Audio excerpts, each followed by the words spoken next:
Hi masters. ఈరోజు అండమాన్లో ఇంకొక మాస్టర్తో మనం క్లాస్ చేసుకుంటున్నాము. అద్భుతంగా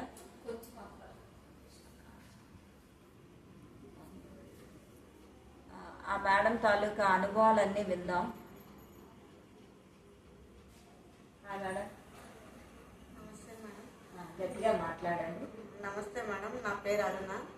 గురువులకి అందరికీ శతకోటి వందనాలు. మీరు ఎలా ధ్యానంలోకి వచ్చారు? మీరు ధ్యానంలో రాకముందు ఎలా ఉన్నారు, వచ్చాక ఎలా ఉన్నారో ఆ విషయాలు చెప్పండి. ధ్యానంలో రాకముందు ఎలా ఉన్నారు? ధ్యానంలోనంటే రాకముందంటే చాలా కష్టాలు పడ్డాను. చాలా కష్టాలంటే ఎంతెంత కాదు, నా ప్రాబ్లం అన్నీ భర్తతోటి పడ్డాను, అమ్మ నాన్నతో కూడా కొద్దిగా ఇబ్బంది పడ్డాను. ఇలాగా కానీ పిల్లలతో కూడా ప్రాబ్లంతో ఎన్నో కష్టాలు పడ్డాను. సో ఇక్కడ హడ్వేలో ఉన్న రాజేశ్వరి మేడం నాకు కొద్దిగా పరిచయం అవగానే ధ్యానం గురించి వివరించారు. ఇలాగ చేసుకో, నాకు ఒక పెద్ద ప్రాబ్లం ఉన్ను, అంతే అనారోగ్యంగా. ఓకే, మీకు ఎన్ని సంవత్సరాల పెళ్ళి అయింది? అవన్నీ వివరంగా చెప్పాలి. 15 సంవత్సరాలు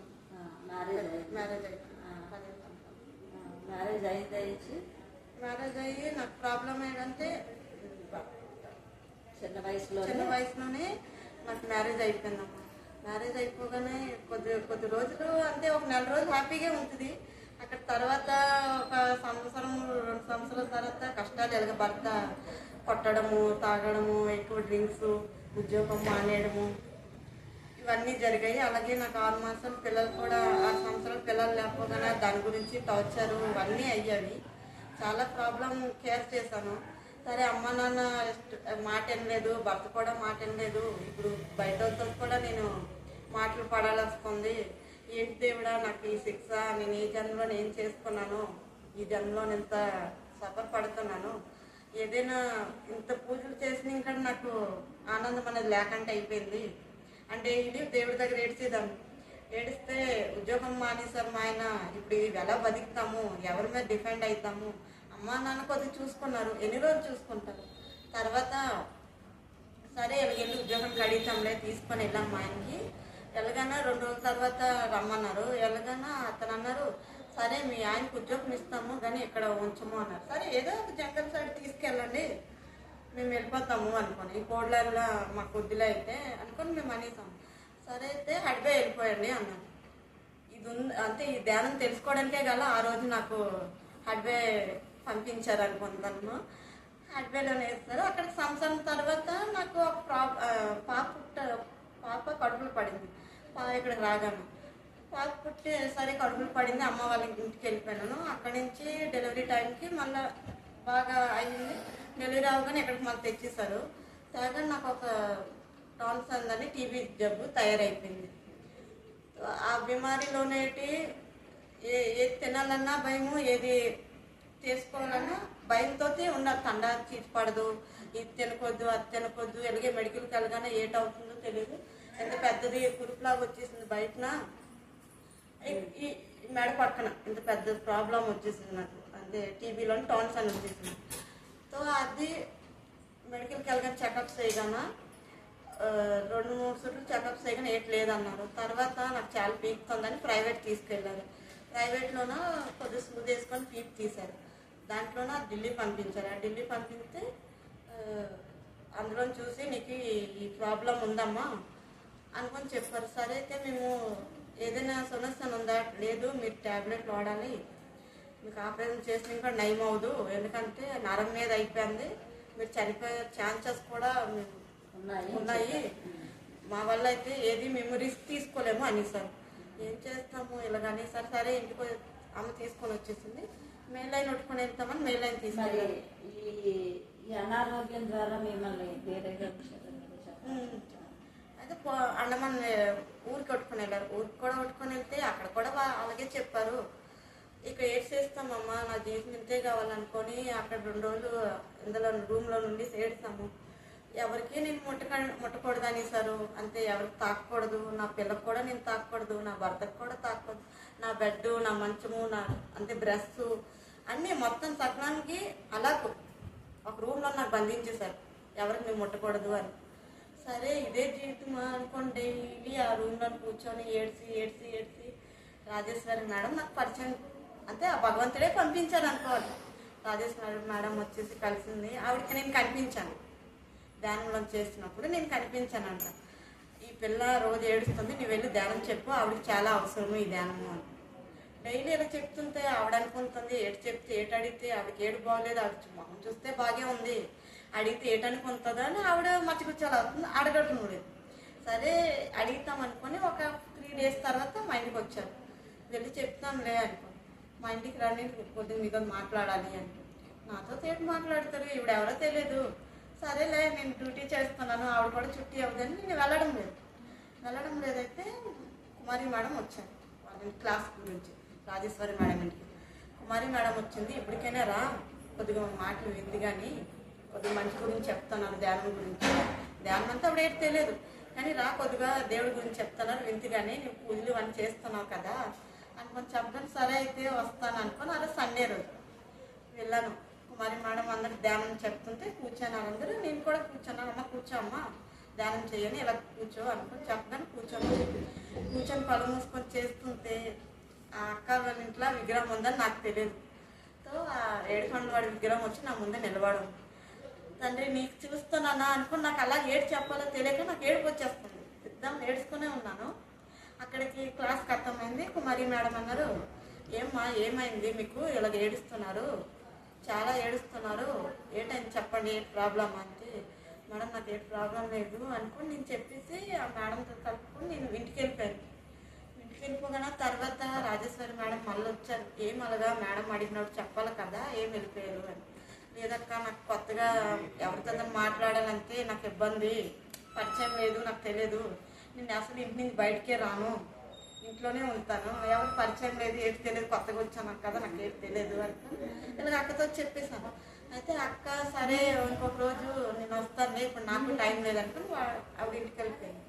అక్కడ ఒక 4 రోజుల తర్వాత మా ఇంటికి వచ్చేసి అంటే పిలిచారు వాళ్ళ ఇంటికి. సరే అక్క వస్తాననుకో, నేను 6 గంటలకు ఇంటికి వెళ్ళినప్పుడు అక్క టైలరింగ్ కదా, బట్టలు కుట్టినప్పుడు నేను బట్టలే చూస్తుంటాను. అయితే నా దుప్పట్ట ఎగిరి కనిపించింది ఆవిడకి. ఈ సైడు ఏటైంది నీకు, ఇంత పెద్ద కాయ వచ్చేస్తుంది ఏంటి అని అడిగితే, ఇదే నా ప్రాబ్లం అక్క, ఇలా టీబీ జబ్బు, నాకేంటి ఎలాగొచ్చిందో తెలియదు, అయితే టీబీ ప్రాబ్లం నాకు, ఎక్కడికి వెళ్ళినా మెడికల్ అనేసారు నీకు ఆపరేషన్ అంతే చేయరు, ఇలాగే ట్యాబ్లెట్తో నీ బతకాలే జీవితకాలము అనుకొని అనేసారు, ఏం చేయాలో అర్థం కాదక్క, డైలీ అంటే దీపం పెట్టుకోవడము, ఏడుచుకోవడము, ఇంట్లో కూర్చోవడము, ఎక్కడికి వెళ్తే దీని గురించి అడిగేస్తారని భయం, ఇంటి నుంచి బయటకు వెళ్ళనక్క, అందుకే నేను ఎవరికి తెలియదు నేను ఏంటనేది, ఇక్కడ ఉన్నది పిల్ల అనుకొని తెలియదు ఇంకా. అయితే సరే నేను ధ్యానం గురించి అందుకే నీకు చెప్తున్నాను, నాకు నువ్వు కనిపించాలని అప్పుడు చెప్పింది అక్క. నువ్వు నాకు రోజు కనిపించాను ధ్యానంలోన, సార్ అంటే దేవుడు పంపిస్తున్నారు నీకు చెప్పమని, కాకపోతే నీవు వినడానికి రావు, నేను చెప్పలేకపోతాను, నీ దగ్గర నాను బిజీ అయిపోతున్నాను, ఈరోజు ఉండగా నీకు చెప్పడానికి కానీ రా నీకు చెప్తానని పొడిమిటి దగ్గర కూర్చొని పెట్టేసి చెప్పింది.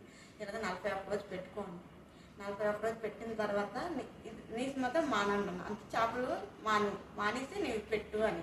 ఇంత పెద్ద ప్రాబ్లం కదా, చెయ్యి 41 రోజు, ఇది అవ్వకపోతే వదిలే, ఒక నమ్మకం అనేది పెట్టు, ఇన్ని బాధలు అనిపించాం మాకు, ఇది ఒక్కసారి చూసుకో దీనివల్ల ఏదో ఉందో లేదు అని, ఉంటే ఉంచు తండ్రి, లేదా తీసుకెళ్ళిపోతే వెళ్ళిపో, చాలా కష్టాలు పడుతున్నావు కదా, ఇది ఒకటి చేసి చూడు అని చెప్పింది. సరే తక్క చేసి చూస్తాను, ఇది ఒక అవకాశం నాకు దొరికింది అనుకొని మళ్ళీ పెట్టుకున్నాను. సరే 41 రోజు డైలీ అక్క ఫోన్ చేస్తుంది 4 గంటలు, 4 గంటలు ఫోన్ చేస్తుంది అక్క, ఇయర్ ఫోన్ పెట్టుకో నేను క్లాస్ చెప్తుంటాను నేను ధ్యానం చేస్తాను. ఇలాగే కంటిన్యూ ఇలాగే 41 రోజు చేసాము. చేయగానే ఒక అతను అదే ముసలాయన ఒక అతను వచ్చేసి నాకు ఇలాగే ఆశీర్వదించేసి వాళ్ళు వెళ్ళిపోయారు. సో రాజేశ్వరి అక్కడికి నేను చెప్పాను తెలవరి అక్క నాకు ఇలాగ జరిగింది, ఇంకెవరో కాదు ఆ సార్ వచ్చేసి నీకు ఆశీర్వాదించారు, నీకు ఇంకేం ప్రాబ్లం ఉండదు, నీకు ఈ రోజుతో నీకు తగ్గిపోయింది అనుకొని చెప్పాను. సరే అనేది ఇదే కంటిన్యూ చేసుకో, ఎప్పుడు టైం దొరికి అప్పుడు కూర్చో, ఎనీ టైం ఎప్పుడు తెలివి వస్తే అప్పుడు కూర్చొని పడుకున్నారు, రాత్రి పొగలానికి తేడా లేకుండా చేశాను మేడం. డైలీ అక్క కూడా మా గురించి చెప్పుకొని ఉండేది, ఇంట్లో కూడా చేసేది, మా ఇంటికి కూడా వచ్చేది, ఇలాగే చేసుకొని ఉంటే ఒక రోజు అంటే 6 మాసాలు దగ్గర పడుతున్న టైంకి 6 మాసాలు చేసి చూడు అన్నారు కదా.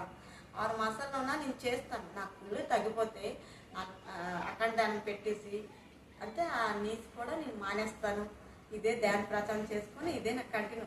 నా భర్త కూడా నా మాట వినాలి కదా, నేను ఇలా మానేస్తాను అంటే నా భర్త కూడా అనేసారు, నీ ఆరోగ్యంగా ఉండడమే నాకు కావాలి, నువ్వేం తిని ఏది తినకు నాకు సంబంధం లేదు, నువ్వు ఆరోగ్యంగా ఉండాలని.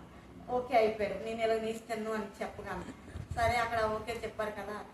అయితే నేను ఒకరోజు 3 మాసాలు అవుతుంది మేడం, ఇంకా 6 మాసాలు అవుతుంది. దీంట్లో వెళ్ళి అంటే ఇక్కడ పెర్మిట్ ఉంది, మాకు పెర్మిట్ కూడా కట్టించేసారు. అక్క అది ప్రాబ్లం కదా, పెర్మిట్ పెర్మిట్ కట్టించారు. నాకు అక్క ఒక చిన్న పెర్మిట్ ఇచ్చింది. ఆ పెర్మిట్ అయ్యేలో దాకా నువ్వు ఈ పెర్మిట్ దీని మీద వేసుకొని కట్టుకోవాలి. మార్క్ పెర్మిట్ సంజీవ్ పెర్మిట్ అది వేసుకొని కట్టుకొని పడుకుంటా మేడం. చెప్పకూడదు నా నరకం ఆ రోజు. అంతే కడితే అంత పీకేది, అంటే అక్కడ ఏదో హీలింగ్ అవుతుంది కానీ భరించలేదు నా ఆ బాధ. అంత సాల్కి వచ్చేది. అక్క నా వల్ల అవుతుంది, అప్పుడే ఫోన్ చేసింది, అక్క నా వల్ల అవుతుంది, నేను ఉప్పేస్తాను, అంత లేదు ఓర్చుకో, ఎంత ఓర్చుకున్నావంతే నువ్వు అంత బాగుపడతావు అన్న. సరేలే కడుతుంటాను అంటే తీస్తుంటాను, మళ్ళీ పెట్టుకొని ఉంటాను, తీస్తుంటాను అంత లాగేది మేడం నాకు. అయితే ఇక్కడ పెర్మిట్ ఉంది, ఇక్కడ కూర్చొని ఈ జాగా నేను కూర్చొని ఇక్కడ పెర్మిట్ మేడం. ఈ సైడ్ వెళ్ళి ఎవరిదో తెలియదు మేడం, నాకు ఇప్పటికీ అది తెలియదు. అనుకుంటాను భగవంతుడిదే పత్రిక సార్, ఎంత లాగు ఉంది ఈ చెయ్యి ఇలా వచ్చేసి దీంట్లో చెయ్యి పెట్టి ఇలా లాగేసారు. అంటే ఎంతవరకు ఉందో అంతవరకు ఇలా పట్టేసి నాకు తీసేశాడు. పిరమిడ్ పక్కనే కూర్చుంటే అందులో లాగేసి ఇలా బయటకు నాకు లాగేశాడు. మరి నాకు ఏ టైంలో తెలీదు, నాకు అలా పడుకొని పడిపోయినా నా పిరమిడ్ దగ్గరే. అలా పడుకొని 5 మినిట్స్ తర్వాత మా ఆయన కిచెన్ వంట చేసుకుంటాడు. వచ్చారు, ఏంటి ధ్యానం చేసి ఎలా పడుకొని పడిపోయిందని లేపర్ నీరేసి లేపితే నాకు ఏ టైం తెలీదు. ఇది ఒకటే గుర్తుంది, నాకు ఎవరో తెలియదు, ఇలా పట్టు లాగాను. ఇది ఒకటే గుర్తుంది. అక్కడ ఫోన్ చేయాలి.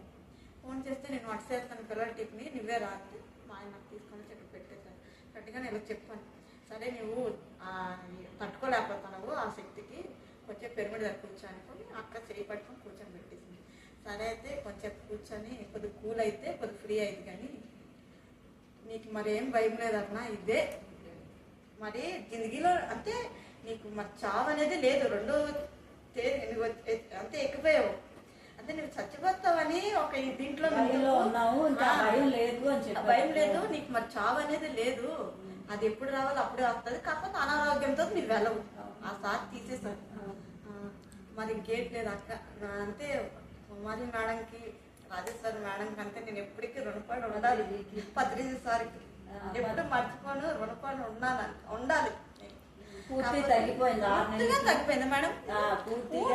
ఆపరేషన్ అవుతుంది అన్నారు నాకు మేడం, మీరు బతికుతారా లేదా తయారైంది. ఆ రోజు నుంచి అంతే నాకు ఈ ముఖంలో కళ్ళు లేదు మేడం. ఎప్పుడు కళ్ళు అన్ని లోనికి వెళ్ళిపోయి ఏడ్చుకోను, ఎప్పుడు టెన్షనే నాకు. పిల్లకి ఎలా చూస్తాను ఈ టెన్షన్ తోటి, అసలు ఈ కళ లేదు. ధ్యానం చేయగానే నాకు ఈ కళ వచ్చింది.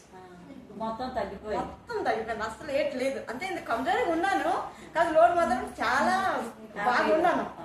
అంటే అనారోగ్యం ఏది లేదు, నాకు చాలా హ్యాపీగా ఉన్నాను. జ్వరం అనేది తెలియదు, ఇప్పుడు నాకు తలపోటు అనేది తెలియదు, అంత ఆనందంగా ఉన్నాను. కాబట్టి కుమారి మేడం ఒకటి మేడం మా ఊరికి అంటే హెడ్వే ఊరికి ఒక ఇతనం వేస్తుంది అంతే. ధ్యానం చేసిన వాళ్ళందరూ చాలా సంతోషంగా హ్యాపీగా ఉన్నారు. అంటే భర్తలతోటి ఇంట్లో సంబంధం అందరూ కష్టాలు పడున్నారు, కాకపోతే వాళ్ళందరూ బాగా అయిపోయి ఎంతో హ్యాపీగా ఉన్నారు. అందుకే కొద్దిగా ఇది ఆడుకోవడం చాలా నాకు బాధ్యత. Okay madam. నేను కుమారి మేడంకి రాజేశ్వరి మేడం చాలా చాలా పత్రిక సార్కి కృతజ్ఞతలు చెప్పుకుంటున్నాము. వాళ్ళు ఎప్పుడూ హ్యాపీగా వాళ్ళ కుటుంబంతో సంతోషంగా ఆనందంగా ఉండాలి, మాకు కూడా సంతోషంగా ఉంటారు.